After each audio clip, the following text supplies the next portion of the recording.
Good evening, ladies and gentlemen. Actually, I should say good morning. Yeah, it's a little late. It's a West Coast game that's come to an end. It is 12:25 a.m.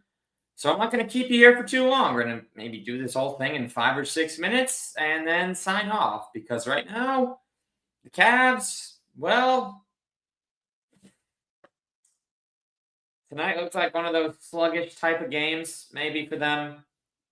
So many fantastic starts. They hadn't trailed in the first half in what, a month since the Miami game, which let's not rehash. You don't win them all. You're 28-4 though. I mean, you're doing a lot of things right. Okay, the game started really slow tonight against the Dubs, and didn't seem like it was headed in a great direction. And then they found their footing as they always do, because this season, I guess, just doesn't have negatives.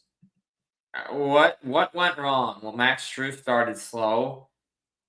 Couldn't make a shot for a good chunk of the second quarter. The first quarter offense was horrible. Kept turning the ball over, and you have three separate cavalanches in the third quarter. It was Donovan hitting his threes. Then there was another one. He posted a graphic that seems to be tracking pretty well and has now been seen by about 10.5 thousand of you in its first 40 minutes. The Cavs are up 5 at the very early stages of the third, and then just a few minutes later, they're on a 20-3 run. So, I mean, this rocks. Cleveland rocks. That's what we say, right? That's what everybody says. Cleveland rocks after every victory, after every good thing. That is the direction we go. But here at 12:27 a.m. Eastern Time, post-game, long day today. And we're now in our final 24 hours of 2024, a year that we should be very thankful for as a Cavs fandom. They won their first non-LeBron playoff series in over 30 years. Okay. You found the dream coach the next season in Kenny Atkinson. And you've made believers out of everybody. Of all of last year's teams that advanced in the playoffs, there's nobody that people were more negative on than the Cavs. Sure, Indiana, who made the conference finals, looks like a complete shell of what they were a year ago.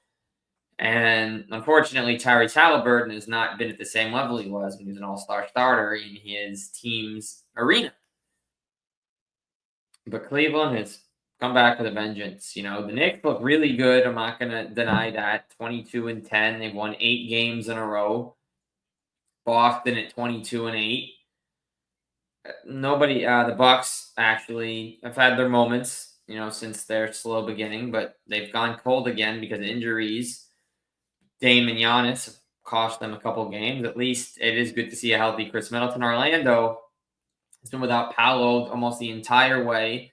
They lost Mo Wagner for the season. They got Franz Wagner on the shelf with Paolo on the shelf. And so it's just been role players trying to carry the team. They picked up some impressive wins, even rallied from 19 down in the fourth against the Nets yesterday. Cole Anthony, game winner. Cold Anthony delivering in the clutch. And the rest of the East, though, I mean, the Sixers have started to get hot, but they started so horribly. Sixers could have probably lost more games in a single week on multiple occasions than the Cavs lost the entire season. So it's the Cavs conference. Let's just look at some numbers here. Number of guys stand out to me. Darius Garland, 25 points, 8 assists. He was plus 23, 10 of 17. Only had to play 28 minutes. Donovan, 23 points, 5 triples in the third quarter alone. My goodness. Cavs were just 2 threes away, folks. So imagine that slow start gets erased. They're just 2 threes away from being the first team ever to hit 20 or more threes in 5 straight games. Ty Jerome shot 3 of 10, but he made his first 3 shots in the first half. And he dished out 4 assists. LeVert, 9 points, but some timely buckets. Niang only had 1 3, but it came in the fourth quarter when they're looking for it. Did dish out 5 assists. Sam the Man finished with 5 points, 4 fouls. Evan Mobley had just 7 and 7 with 6 turnovers. Jared Allen picking up a little bit of that slack with 12 and 9. But this isn't a game about offense. 48 for the backcourt. Dean Wade, a career high, 13 rebounds.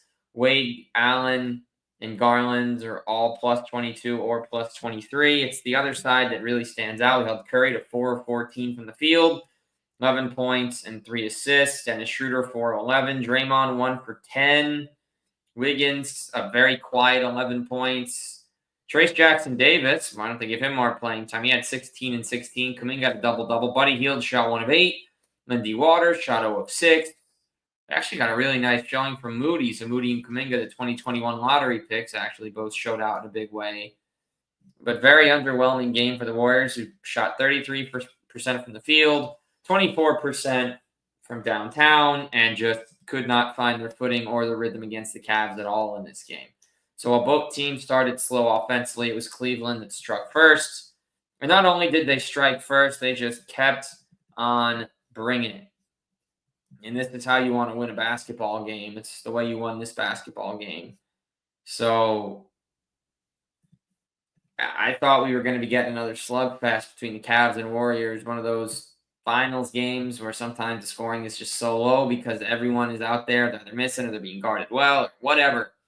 And all of a sudden, the Warriors never got it going, but the Cavs did. The Warriors had some small moments. They cut it to 18, 15, 13, but every time the deficit got there in the second half, the Cavs were there to pick up the phone and say, now hold on just a minute. Everybody was there to hit shots when they met. And so the Cavaliers are now 28 and 4. I mean, my goodness. Happy 40th to King James, LBJ. The Cavs will face LeBron tomorrow. The first team he faces, a 40-some-odd-year-old, will be against Cleveland. Brings us to the end of tonight's. Told you to be quick. To everyone that did stay on, a couple less people than usual, thank you for coming through. This is Across the Cavs. I'm Zach Weiss. You know what we do. You know where to find me, where to find the account, where to get your information. Experimenting with some new graphics, as you might see online right now. So if you go ahead and check both Twitter and Instagram, you'll see Dean Wade and Darius Garland stat graphics. Again, this is new, trying out some formats. Haven't done a ton of graphics for the account before. Something I'm just working on for myself anyway. So if you like these, definitely let me know. If you like these graphics, we'll definitely see more of them if that is the case. I'm going to create some templates, and then we just fill them in. Cavs 28 and 4. It's pretty darn exciting in Cleveland. Across the Cavs Network 216. The Cleveland Cavaliers just won again. See you tomorrow night.